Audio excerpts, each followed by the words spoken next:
After hearing Utoritai's words, everyone was astonished and stunned. A vote. Utoritai said, yes, instead of arguing like this, a vote will be much clearer. He looked at everyone. Aren't we all working for the people? Einheit immediately retorted, matters like this are very dangerous if decided by majority rule. Utoritai pointed at him, are you looking down on the people now? Seeing Einheit's inability to retort, Utoritai was pleased, I see. He taunted, you're avoiding it because you think you'll lose, aren't you? Then he glanced to his left, am I right? Everyone looked at the highest authority present, the chairman. He closed his eyes and thought for a few minutes. Then he said, all right, let's hold a vote. The emotions of those present were a mixture of joy and sorrow. And 2 weeks later, a girl with green hair read the voting results. Everyone anxiously listened, 88% approval, 12% disapproval, the approval votes overwhelmingly dominate. Utoritai laughed joyfully, of course.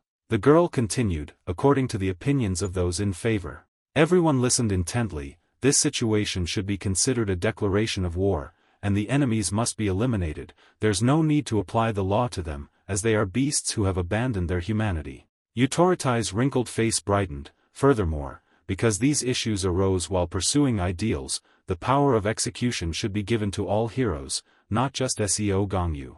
Her voice was calm, and the opinions of those opposed. She says Seo Gongyu's current state makes it difficult for him to make rational decisions, giving him the power to execute is quite dangerous. Everyone's faces were pensive. If the power of execution was given to an individual, it could cause the same problems as the previous heroes. If an individual valued his own judgment over the law, society would be at risk of collapse. Finally, she emphasized that it was the opinion of the opposing faction.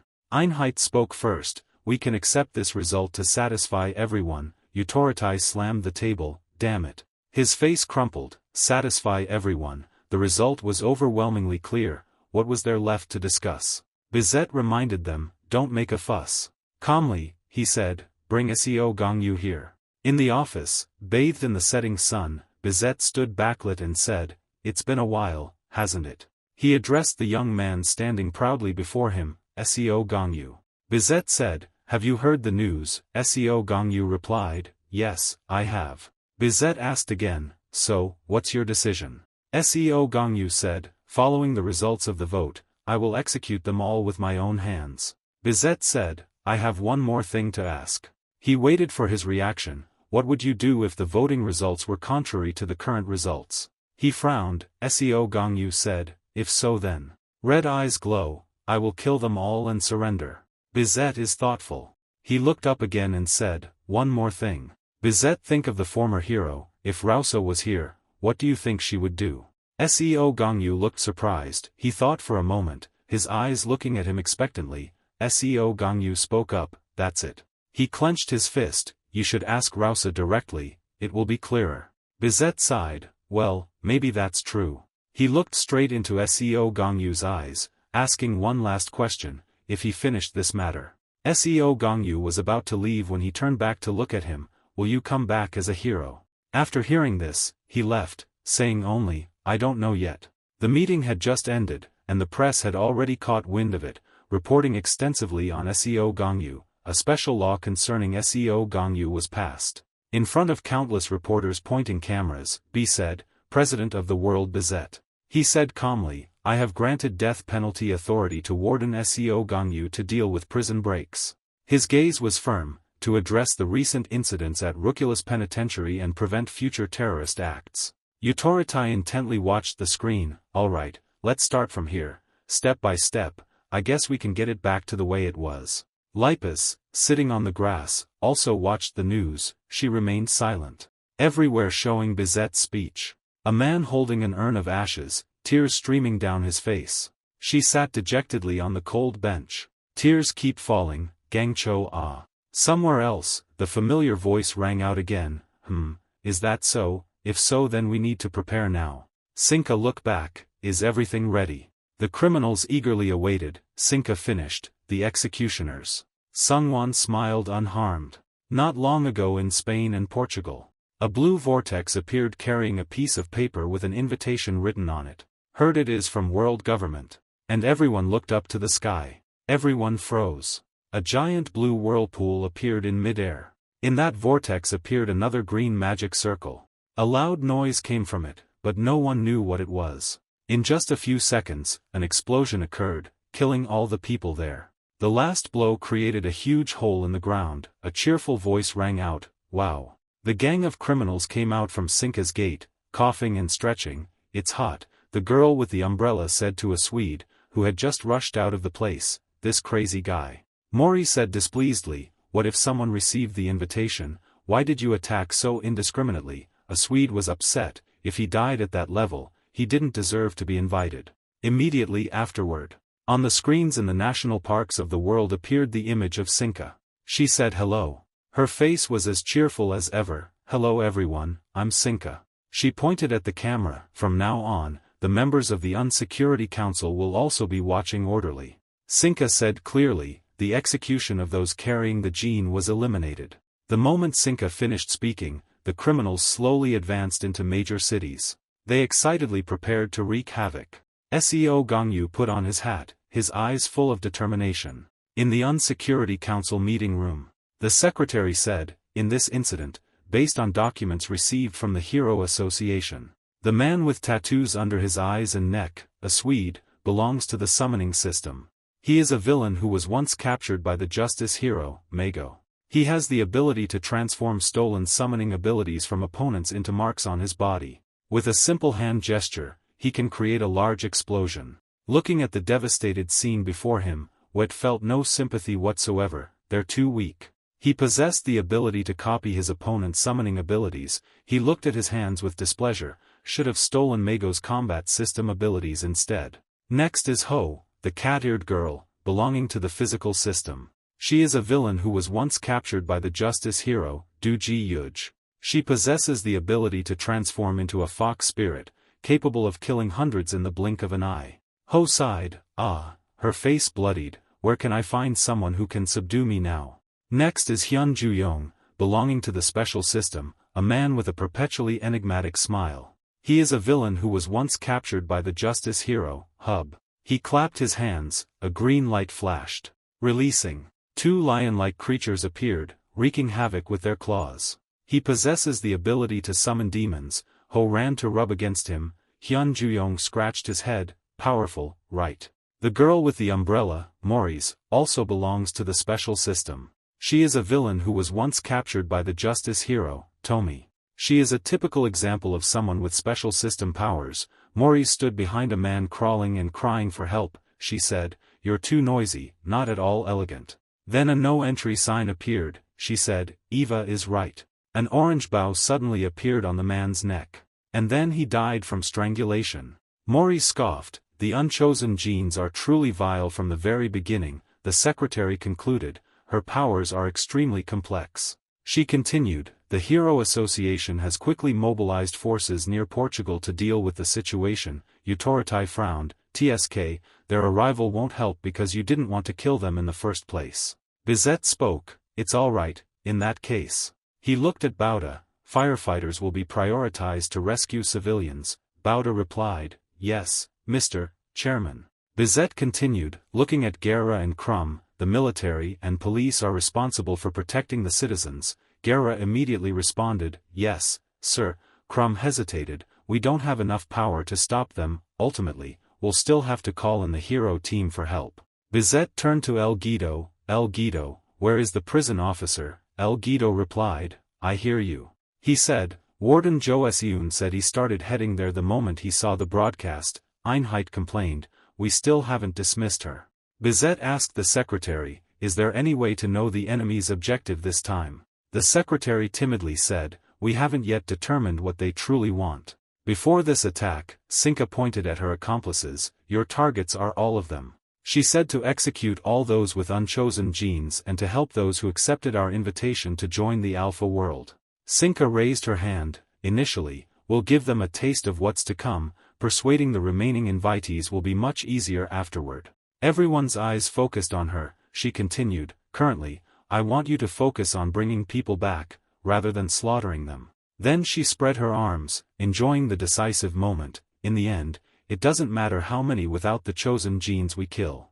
Mori spoke up to stop the other three. Now stop. She's serious. Is that enough to warm up the body? Let's go do the mission Eva gave us, she said coquettishly. Well, I want to destroy a little more. Hyun Ju-young nodded. Okay. A Swede immediately disagreed, he said.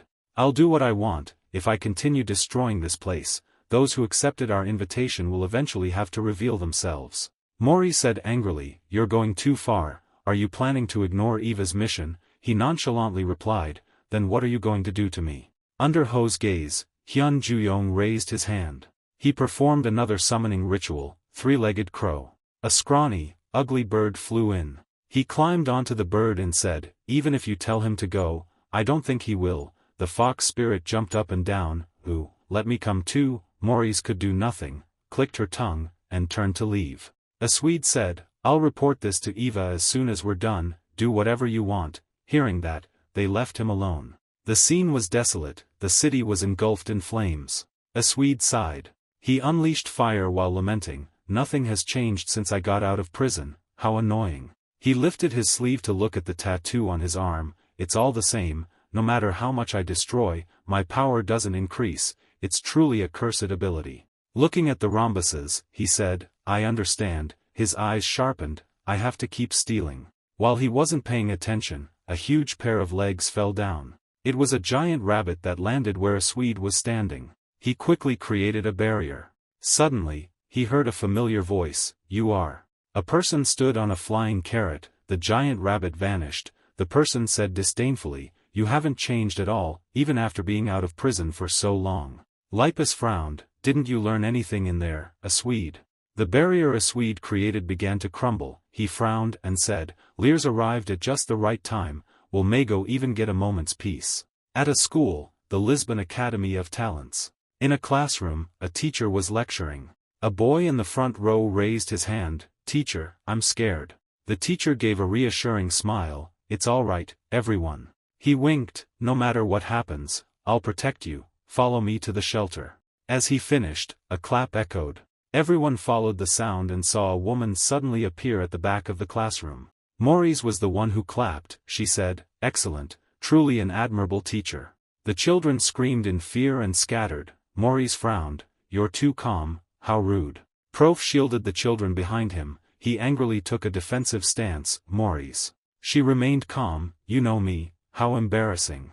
She held up her umbrella, don't be afraid, I know you also received an invitation from Eva. Then she jumped down, those who received the invitation, follow me, Prof interrupted, please leave immediately. He sat down and hugged the children, I won't let you take any of them. Mori's was immediately refused, she said unhappily, you're not very clever. She tapped her umbrella and Mori started using her power, thinking, you dare interrupt me. Prof felt the pressure from her. Mori's touched the brim of her hat, I have to teach you a lesson. This paranormal school, built in the Greek style after the Meal and Mile incident, aims to educate children with paranormal abilities. Under the direction of Rausa and Mago, these special schools were built worldwide. Here, children are taught by heroic teachers how to adapt to society, and how to control their abilities. Mori's tossed her hat high, jurisdiction decree. Her hat instantly grew enormous. Then enveloped them, trapping them inside.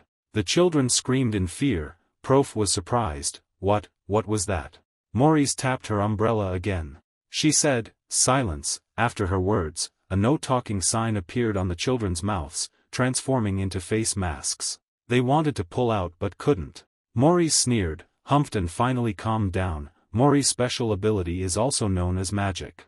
It activates when she deems her opponent inferior, restricting them or even causing harm. If I see any more nonsense, I'll send you all on your way. Prof watched her warily. She summoned some bizarre things with several eyes. Mori scowled, a typical ability of a bully. Mori said, the three kids who received special invitations, step forward. The three children cautiously stepped forward under those frightening gazes. Mori's pulled out a piece of paper, let's see, all special systems. Special systems have many diverse uses. From now on, you will all work together to build the Queen's world. Then she looked at the gagged kids and said, answer me. The chat ban was lifted. A nervous boy asked, is the Queen the woman who appeared on TV? Mori's replied with a bright smile, exactly. She continued, a beautiful woman with perfect ideals. The boy immediately said, then I don't want to. All eyes turned to the boy. Maurice was taken aback. The boy continued, didn't that person say they would eliminate everyone without abilities? The boy continued, I have many friends without abilities, and I would never hurt my friends. The cat-faced girl beside him also said, me too, my parents don't have abilities either, they haven't done anything wrong. The ghost girl beside her stammered, and me too. The children continuously questioned Maurice. Furthermore, their teacher had taught them that discrimination and hatred are wrong. He also said that those who want to solve everything their way using abilities instead of words are bad people. You wicked thing, let us go. Maurice was silent for a moment, then asked, don't you like it? The children said, yes, I don't like it. She immediately used her ability to create a no-entry sign under the children's feet, then die. An orange ribbon appeared on the children's necks. Suddenly, Moore's eyes widened. Prof behind her suddenly spat out blood. His body emitted a green light, and he spat out blood instead of the children. Prof gasped for breath. Only now do I know his ability is to absorb all shockwaves impacting the special system target, also known as the bodyguard. Maurice chuckled, ho ho, so now I understand why Sinka sent you an invitation, an extremely perfect ability for a bodyguard position. For Sinka to operate freely, a bodyguard is essential, killing you would be a waste of talent. Graphi, suppressing his pain, said, Maurice, we know a lot about you. When you were young, before he could finish, she raised her hand to stop him. Stop. She frowned, did you hear that from Toma? It's very rude to spread a lady's past around. Prof glared at her angrily. Maurice continued, I'm not here to talk about my past. She said, I'm here under the Queen's orders to select those worthy of joining the Alpha world. Maurice glared, give up on the children, and I'll spare your life. Prof immediately replied, no, I can't do that. Hearing that answer, she was puzzled, why not, is one of them your child? Prof replied, no. Maurice tilted her head, waiting for an answer, then. Prof's face was resolute, because I'm their teacher. Prof belongs to the Hero Association and is also a teacher at the Ability School. His defense can withstand attacks from prisoners on the 3rd and 4th floors. But when Utoritai was the guild master of the Hero Association, he was always a 5th-rate hero. Why, one day, Utoritai called Prof to his office and asked, how long are you going to do this? He looked at him, we don't need a punching bag. The reason was that he lacked the ability to kill, he wasn't capable of eliminating villains. But when Rausa became the guild master of the Hero Association, she called Prof. Rausa made him an offer to become a teacher at the Ability School. He seemed surprised, have I been wrong? Are my abilities unsuitable for being a hero? Rausa shook her head, no, what are you saying? I mean, do both, be a teacher and a hero. She said nothing is more important than educating children, so I want to entrust them to the best hero. Prof said self-deprecatingly, but I'm not suitable. Rausa looked at him and smiled, what are you saying? Who could do it better than you? Prof was stunned, Rausa looked at him affectionately, you're the hero of heroes, the one who sacrificed himself to protect his comrades, isn't that amazing? At that moment, Prof was speechless. Back to the present, Mori said, I have a good idea, go persuade the children. She said arrogantly, they'll listen to you, because you're their teacher, right? Prof began, Maurice. He said the world is changing. Remembering the ruined buildings, the emergence of abilities, and the great wars that caused our society to collapse. His mind flashed images of the backs of heroes. Prof continued, and to stabilize this society, we had to sacrifice a lot. Maurice questioned, what does that have to do with my question? Prof said, my point is. He looked straight into Maurice's eyes, if that woman's crazy delusion becomes reality, this society will fall into chaos again. Hearing this, Maurice flew into a rage, don't you dare insult the queen. She said, you are so long-winded to refuse the queen's invitation, I don't care if this society is in chaos or not. The prof denied that she should care. Looking at Maurice blankly, the prof continued, because when society is in chaos and cannot function, he will look at her with pity, there will be more children suffering like her. Maurice went crazy. She gritted her teeth and said, I'm furious, what do you know to say that? Prof tried to explain as he had said, we know a lot about you.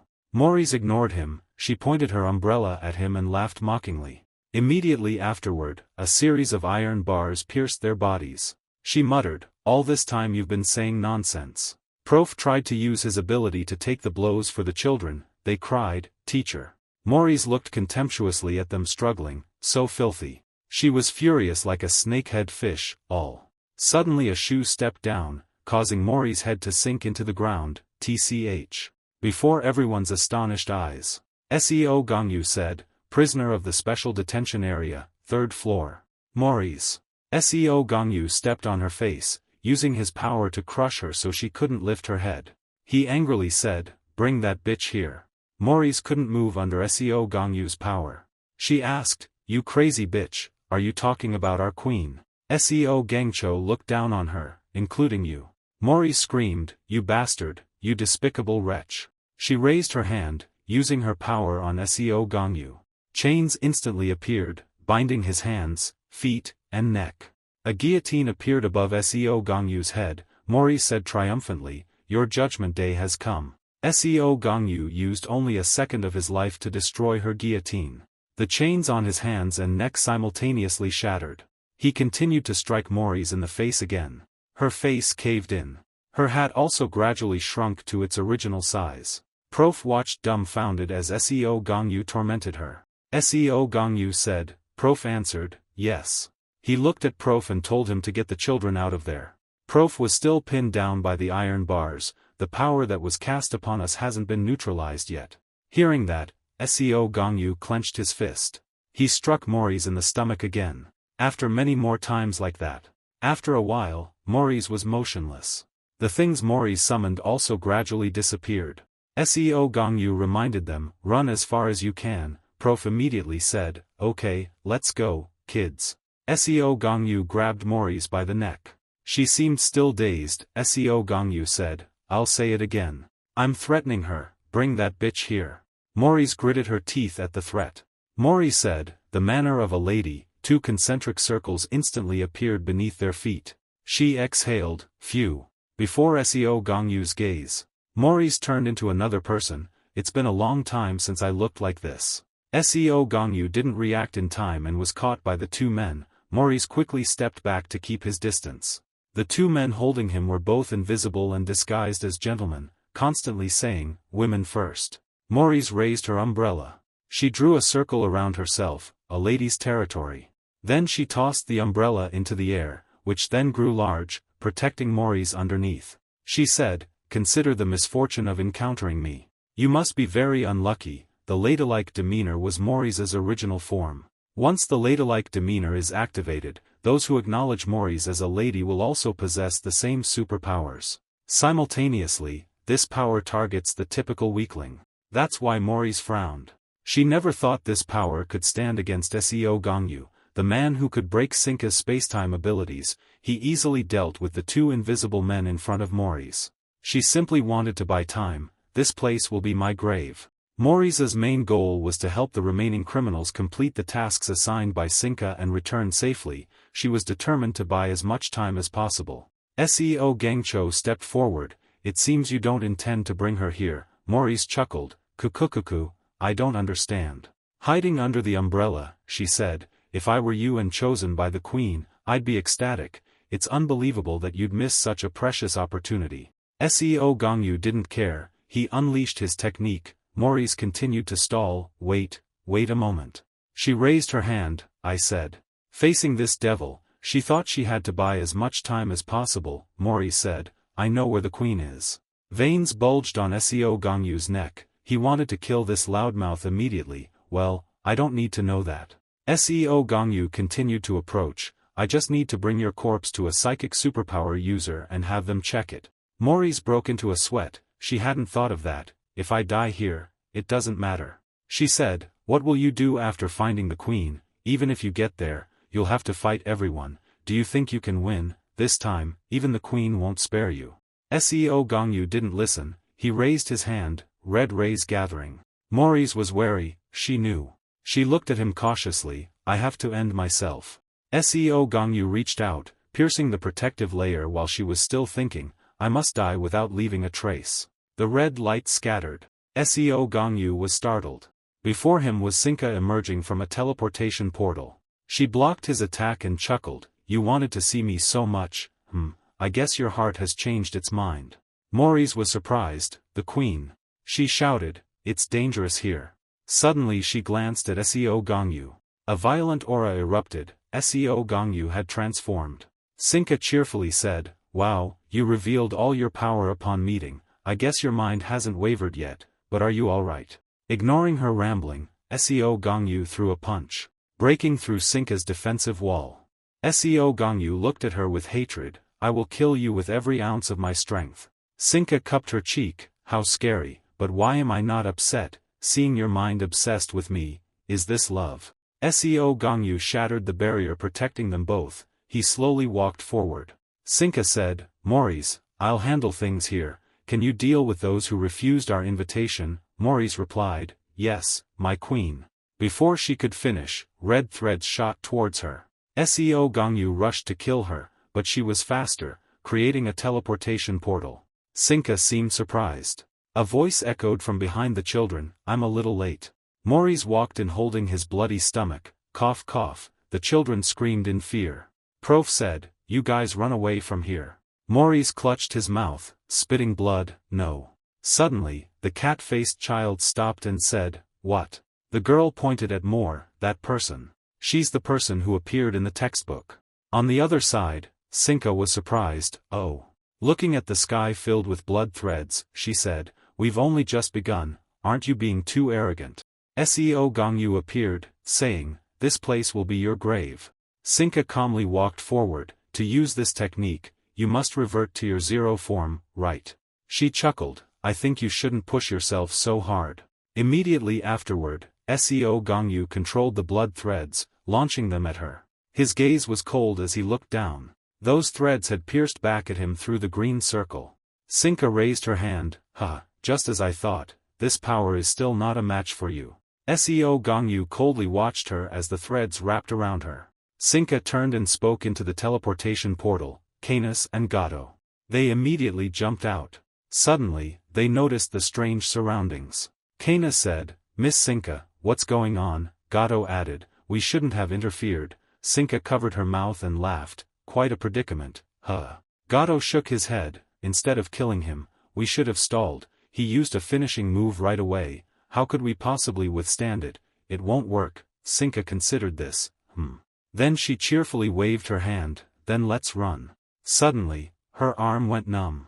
Sinka was bewildered, what's happening? She couldn't open the teleportation portal. Seo Gongyu spoke, I told you, didn't I? He used the Black Heaven prison technique to absorb the threads. This place will be your tomb. This is a space created by Seo Gongyu's power. Once you enter, there's no way out. Sinka, originally outside the space during the fight between Seo Gongyu and Sungwon, was able to use her power to pull the trapped Sungwon out.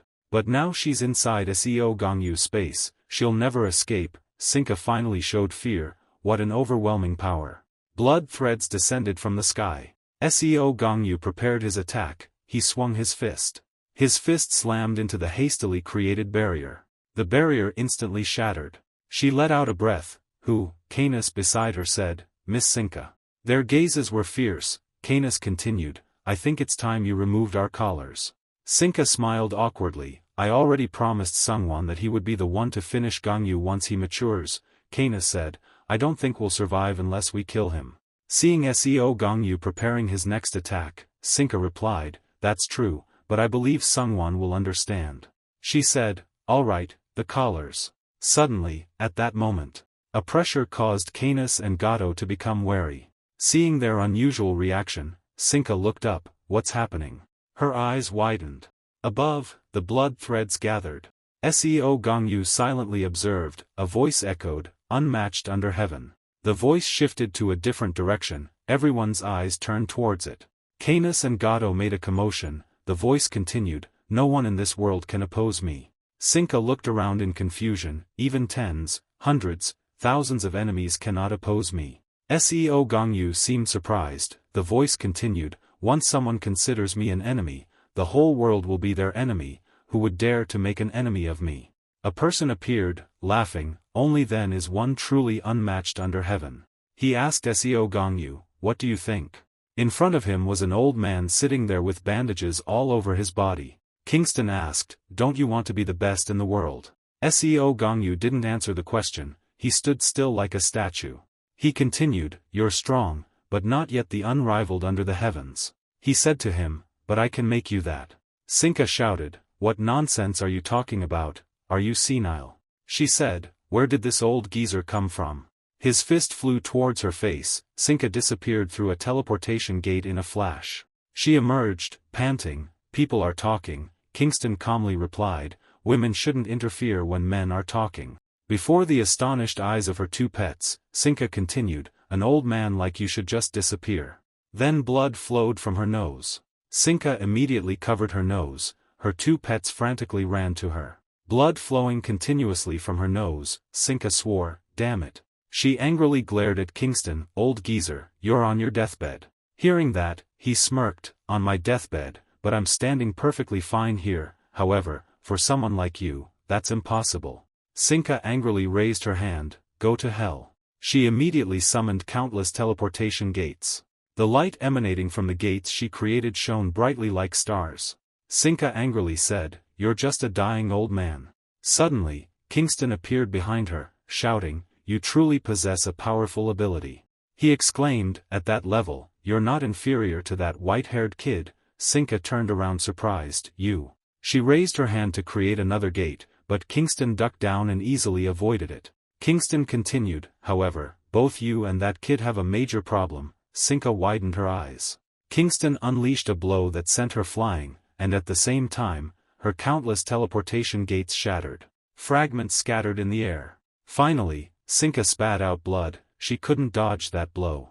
Kingston, still holding his fist up, said, you overestimate your abilities. He continued, to the point where you don't bother training yourself at all. Kingston slowly walked towards her, your body is. He looked at Sinka, who glared at him, and slowly said, I'll show you that the true strength lies in a body infused with one's soul. Several gates above his head flashed with light, something was moving very fast. Kingston realized it was targeting his left side. He blocked Canis's attack with one hand.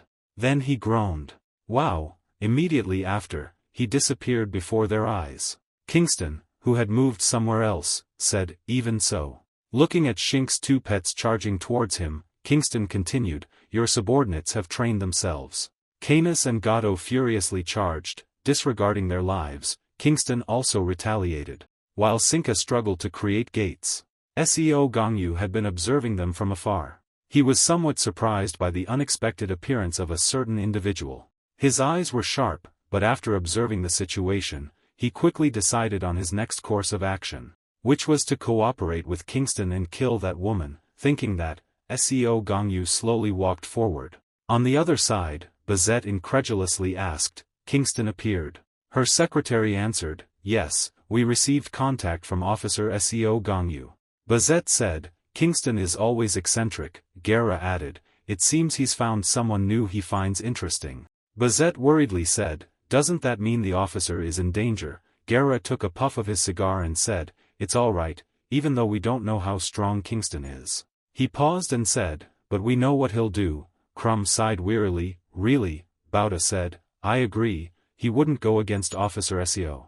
Bauta finished and glanced at the person across from him. And you'll act unexpectedly, as someone else. There was an empty chair next to El Guido. Old Utoritai wasn't present today. Back at Professor Prof's hideout with the children, Mori said, a notebook. She burst out laughing, ha ha ha, why would a textbook have information about me? It's ridiculous. Mori's calmed down and she frowned, that really bothers me. Prof spoke up, not just you, all the criminals in Ruculus prison are recorded in there. Mori's was surprised, what? She said scornfully, to mock the failures. Prof calmly replied, no, not that, to understand you all.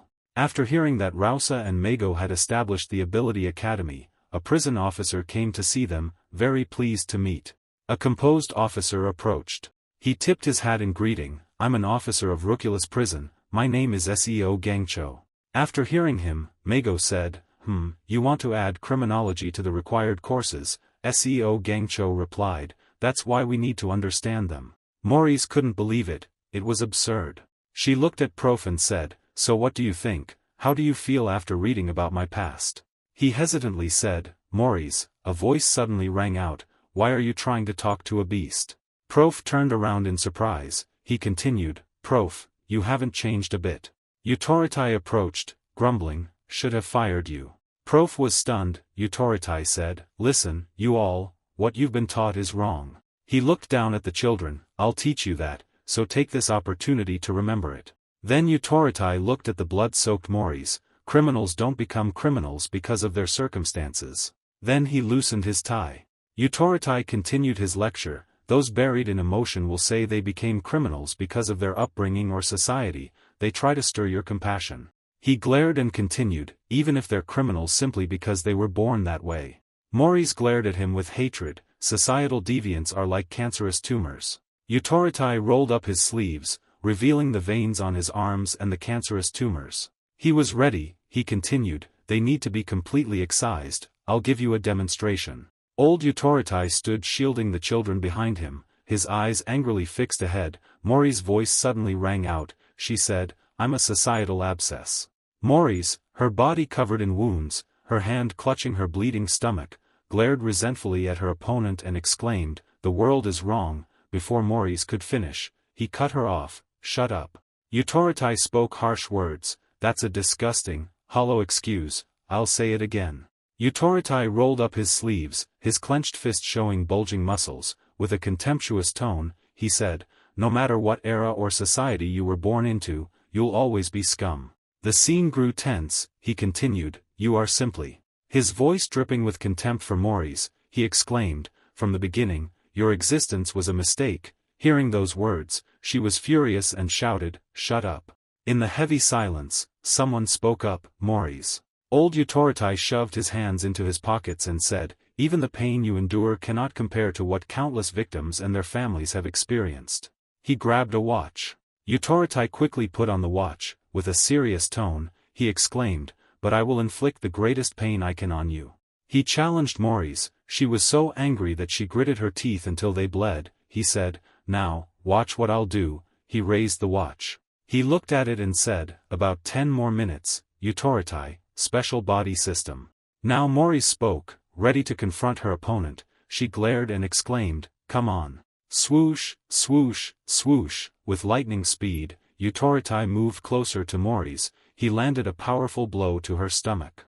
Maurice was quite surprised by what was happening. She spat out a small mouthful of blood, the blow to her stomach causing a continuous flow of blood. He continuously landed brutal blows on Maurice, preventing her from counterattacking, forcing her to endure everything. He punched her chest, and she gritted her teeth. Balloons floated in the air. Maurice grabbed a weapon and shouted angrily, you bastard. Suddenly, Utoritai lunged forward, landing a powerful punch to Maurice's stomach. The powerful shockwave from the punch sent the red orbs behind her flying. His hands pressed hard on the wound.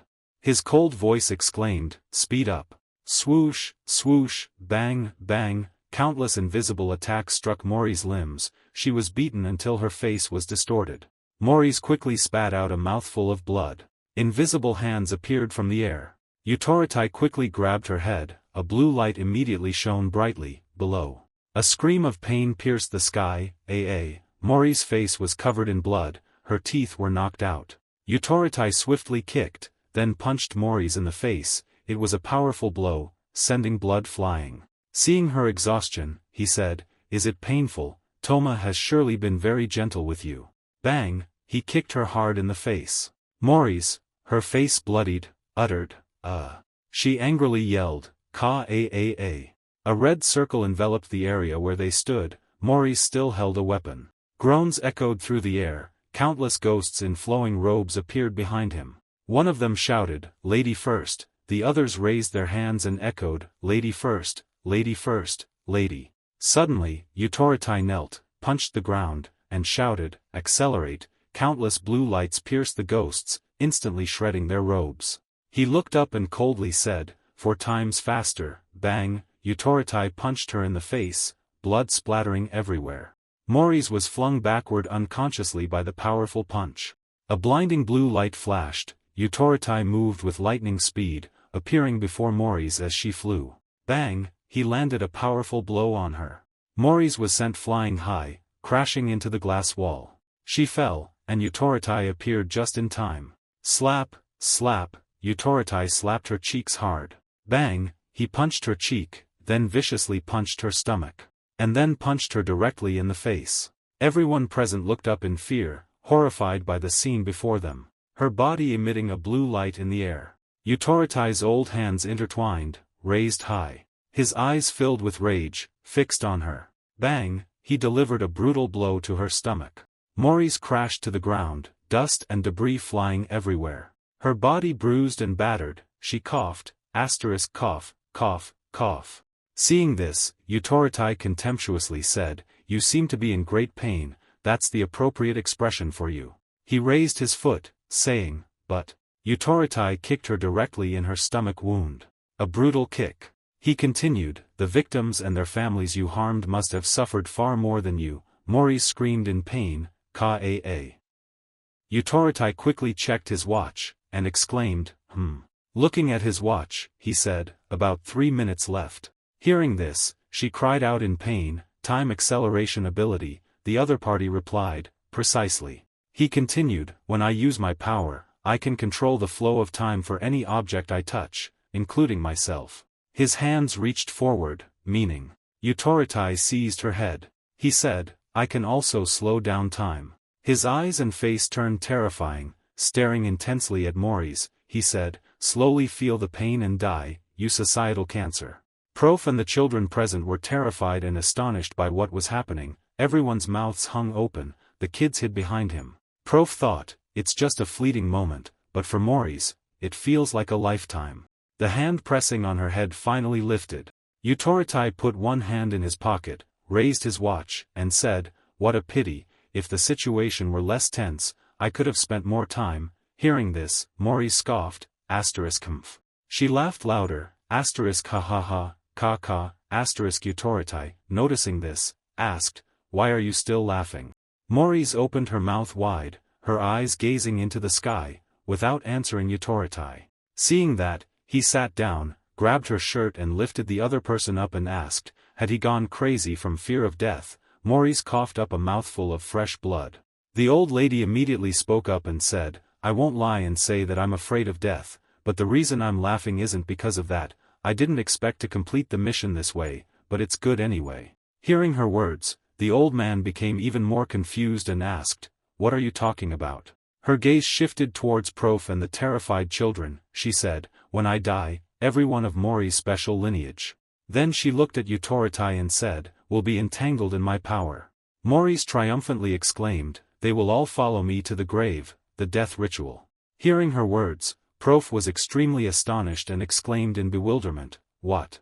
Immediately, Utoritai turned to Prof with a threatening look, his body turned purplish, looking savage. In a mystical area, strands of what looked like teeth, forming a magical array, appeared in a patch of sky the color of blood. Kingston, in a defensive stance, stared intently at his opponent. A black aura appeared around him. Kingston fought alone against Canis and Gato. They charged, unleashing all their power towards him. A black aura snaked through the air, it enveloped Canis and Gato, striking their limbs. They screamed in pain, their bodies contorting.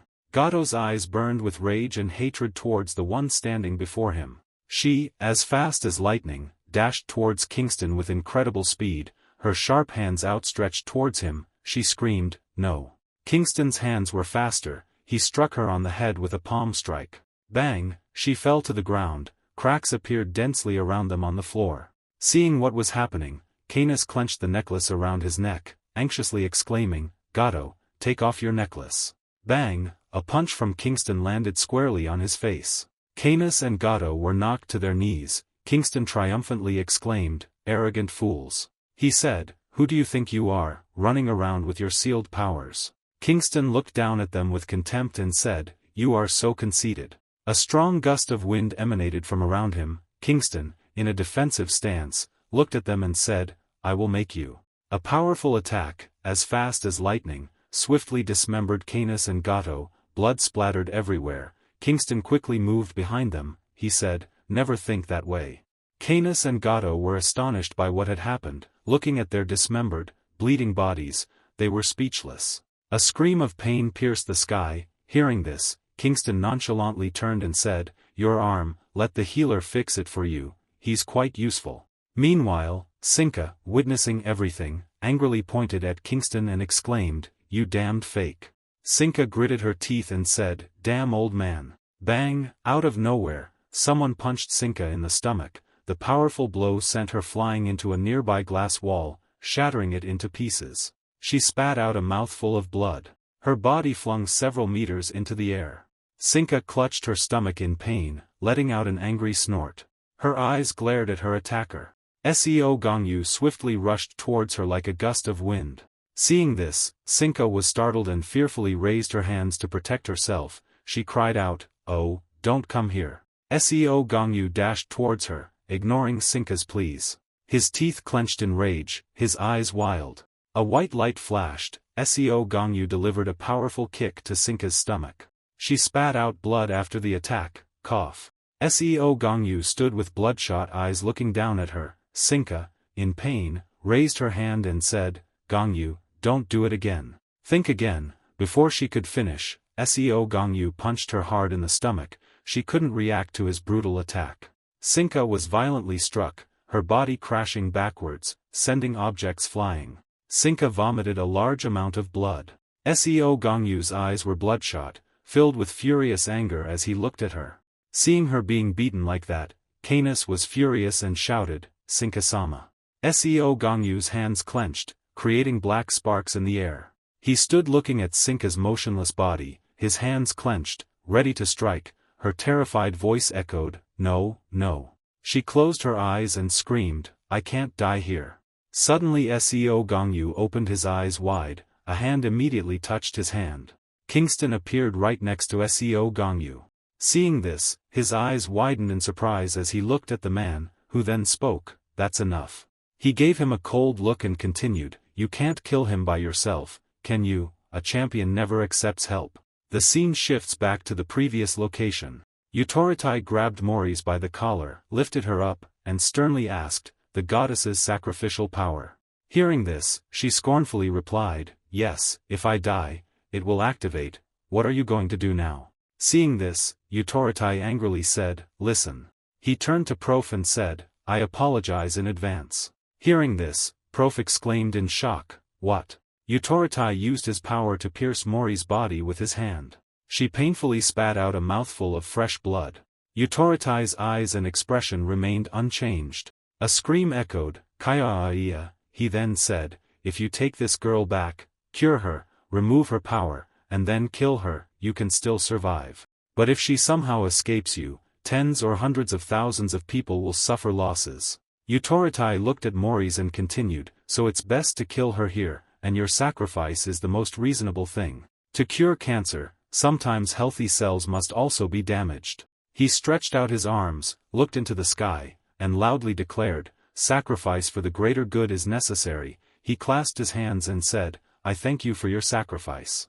Utoritai turned his head to look at Mori's corpse, which was emitting green lights. Prof, on the opposite side, also noticed this abnormality and spread his arms to protect the others behind him. Utoritai's eyes were icy and emotionless as he looked at the corpse and said, it's very dangerous. This ominous feeling can only be used after death. If it could be used while alive, it would be even more dangerous. Then he stared intently at the deathly lights emanating from Mori's body.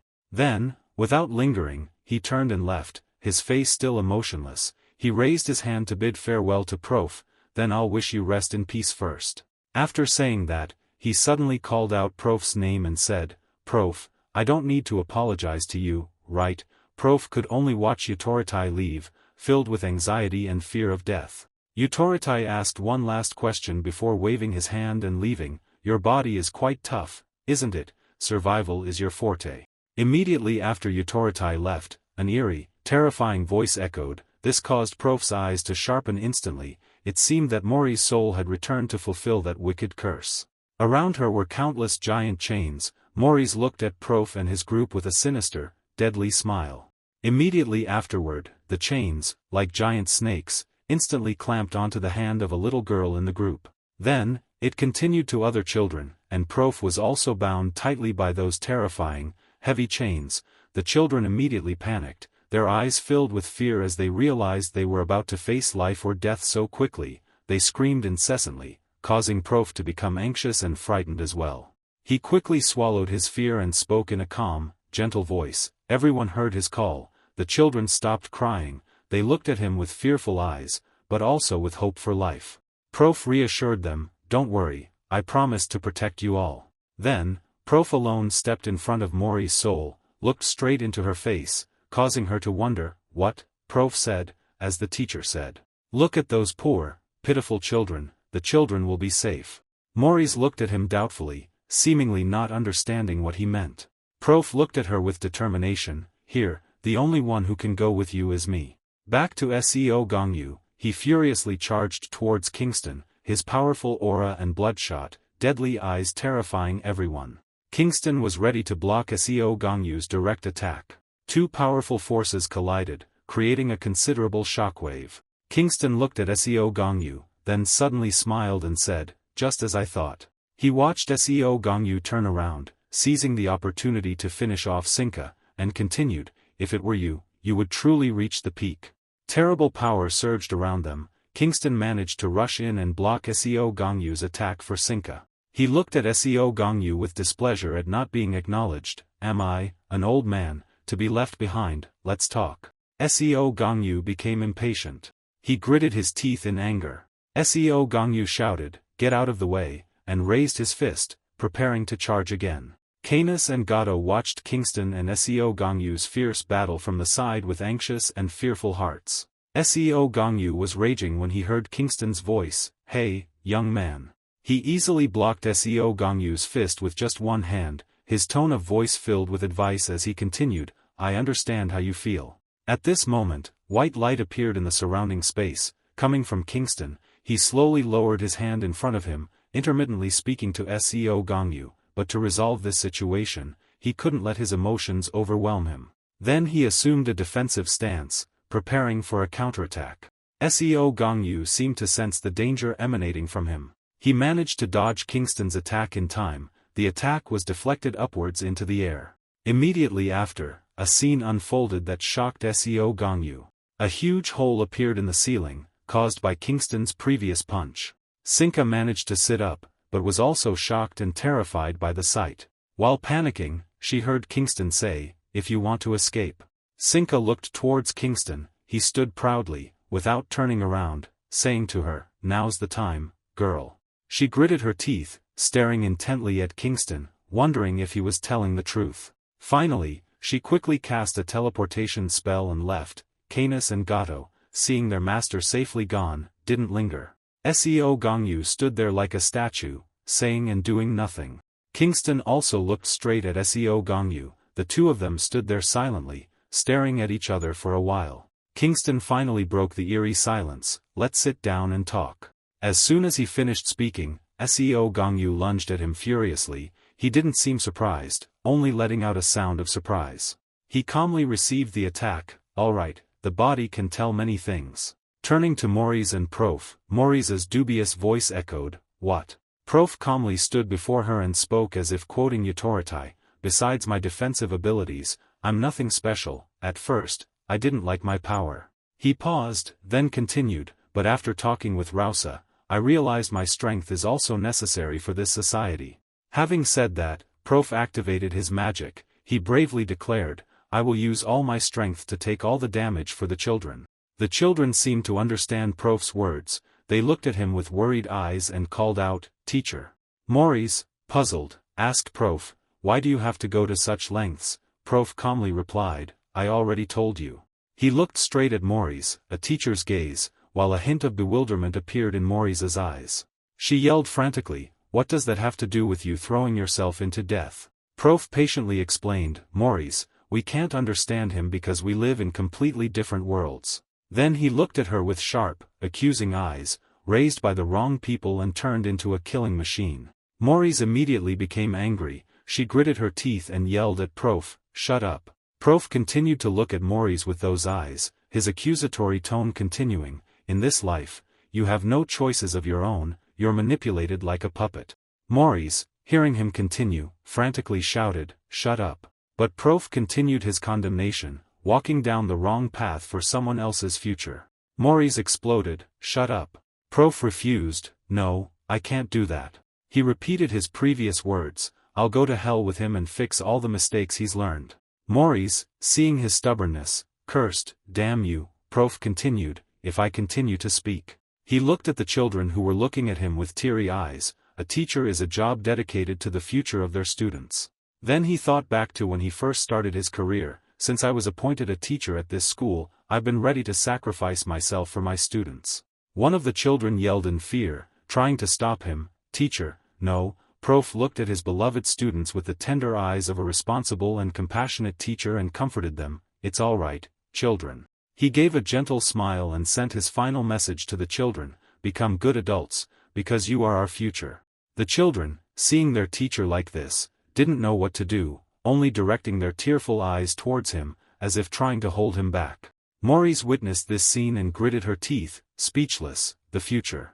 Maurice's memories returned to her childhood, a gentle voice echoing, hello, children, from today, I will be the one to guide you. 3 children in ragged clothes looked up with innocent curiosity at the person introducing himself as their teacher. She bent down, looked at them, and introduced herself. My name is Talum. She looked straight at the children, smiling warmly and continuing, from now on, you will be my future.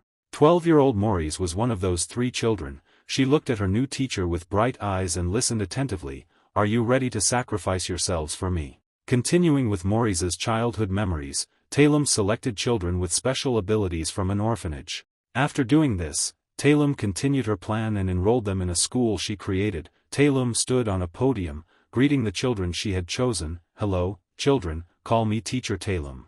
She looked at the children with somewhat eerie eyes. Her following words revealed her greed and ambition. I will become the queen of this world in the future, and you will receive lessons. Little Maurice, when she looked at her with a somewhat timid and fearful gaze as if she had sensed something unusual, Talum continued to speak to become loyal warriors in this school. At this point, she raised her voice in encouragement, so try to follow the lessons closely. Little Maurice felt increasingly uneasy about Talum's words. Then came the devilish period where Talum trained her own killing tools. Maurice and the other children underwent years of training under Talum's guidance. She relentlessly taught the children wicked things, how to use their special abilities to kill easily, followed by etiquette lessons that were actually brainwashing. Not only that, she employed brutal, demonic methods to test their loyalty and much more. After much grueling training, Maurice caught Talum's eye. Due to her exceptional potential, she developed her abilities faster than any other child, earning Talum's favor and becoming class monitor. This favor came with the privileges of being class monitor, which Talum granted her. The privileges of the class monitor included punishing other students on Talum's behalf. The girl gradually became corrupted by frequently abusing her authority to torment her classmates. The innocent, doubtful look in his eyes was gone, replaced by a soul that had been cleansed by inhumane lessons. Maurice took Talum's lecture more seriously than anyone else. She watched impassively as her friends endured painful punishments at her hands. After such moments, she always felt something was wrong. And it was at times like these that Talum would appear. One night, as Maurice stood lost in thought in the hall, Talum appeared behind her and asked, "How is it going, Maurice?" She gently inquired about her day as class monitor. Maurice hesitated before replying, "Ma'am." The girl recalled seeing her classmates scream in pain when they were punished. Then she answered Talum honestly, "I don't know why, but when I punish my bad students," she said, looking at Talum with a puzzled expression, "I feel nauseous and I can't control it." Talum merely smiled and softly replied, But her eyes held an unconcealed smugness. Maurice questioningly asked, "Why is that, ma'am?" Talum affectionately called Maurice's name. She suddenly asked a strange question, "Do you like insects?" Maurice also quickly and honestly replied, "No, you are disgusting, right?" This answer made Talum very satisfied. Exactly, that is the problem. Human nature when seeing creatures lower than themselves will feel disgust. At this point, she patted Maurice's shoulder. "It's a perfectly natural feeling," she said.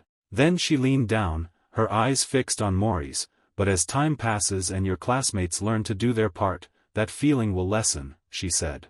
Talum then offered words of encouragement that seemed sincere, aiming to make Maurice trust and completely obey her. "So try your best, Maurice," she said. "It's good that I've given you the role of class monitor." These words seemed to gradually brainwash Maurice. From then on, Maurice continued to use her authority to punish her classmates. Though she still felt inexplicable disgust, and at times the nausea was almost unbearable. What was to come, came to pass, just as Taelum had said. Over time, that feeling gradually disappeared. During a group class, Taelum looked down at her almost grown students and said, "Time has flown by since you've been here." Standing proudly on the podium, she made a powerful announcement: "Next year, when you come of age, I will become the queen of this world." Thus, the children of yesteryear, now grown, continued their frantic training under Taelum's watchful eye. Even fighting each other became part of their training. They fought fiercely, rain or shine, seemingly numb to pain and harsh weather. Finally, the day arrived when they had truly matured and stood before Taelum with reverence, and her plan proceeded smoothly without a hitch. Taelum looked at them with a triumphant gaze, as if admiring her perfectly crafted tools. Things continued this way until the incident occurred. During a beautiful sunset, a man, stabbed in the stomach, leaned against a wall, emitting pained groans. A cold, emotionless voice said, "What's this? Can't kill with one blow." A man said doubtfully, "Maybe I overdid it last night." He held a woman close. She asked, "Let's see." The man gently stroked her head and replied, "Let's rest tonight." The identities of these mysterious figures were revealed. The man was Clark, and the woman was Hilo. Both belonged to some unidentified, mysterious organization.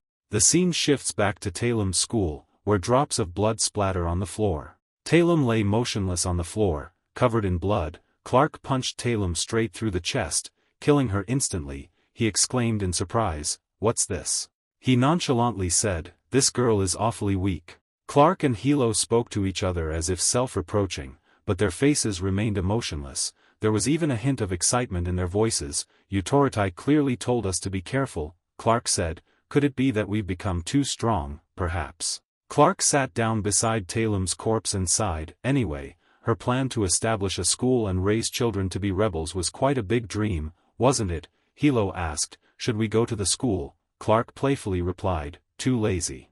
Hilo said coldly, "But if we don't go, Authority will nag us." Clark, reminded of this, felt slightly apprehensive. "Fine, let's make a quick trip, finish it quickly." Clark and Hilo quickly moved to the large classroom of Clark's students. Maurice and her classmates stared at the scene unfolding on the podium and listened silently to Clark's words. For this reason, he brought Taelum's body out for the students to see and announced that the school would be closed from now on. Immediately following his action, terrified screams erupted. Maurice witnessed his teacher turned into a lifeless body and brutally carried in Clark's hands, screaming, "Teacher!" Intermittent sounds rang out. Clark and Hilo remained calm. Immediately afterward, the students frantically charged toward the two, launching a simultaneous attack. But Hilo stood still, gently raising her hand before her. Then, neither quickly nor slowly, she flicked her fingers. Instantly, the group was flung backward. Maurice gaped in astonishment as she watched her companions defeated with a single flick of the wrist. Clark and Hilo silently observed the bodies scattered on the floor. Clark sighed and hummed.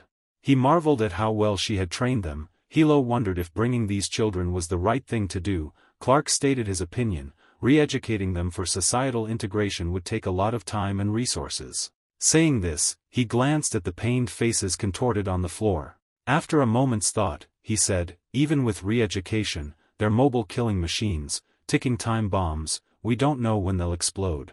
Clark turned to Hilo. "Have these children killed anyone?" Hilo answered seriously, "We apprehended them before they could act, so probably not." Clark pondered, "Did we act too hastily? This situation is difficult."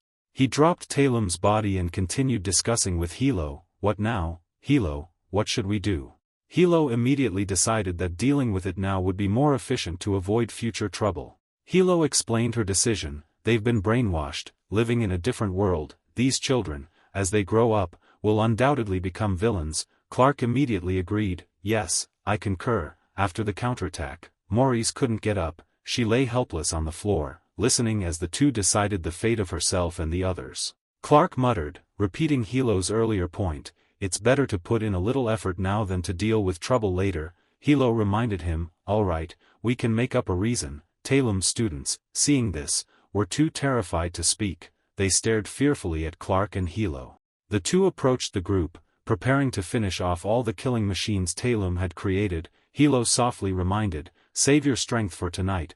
Clark grunted in response and without hesitation, extended his hand, "Fire."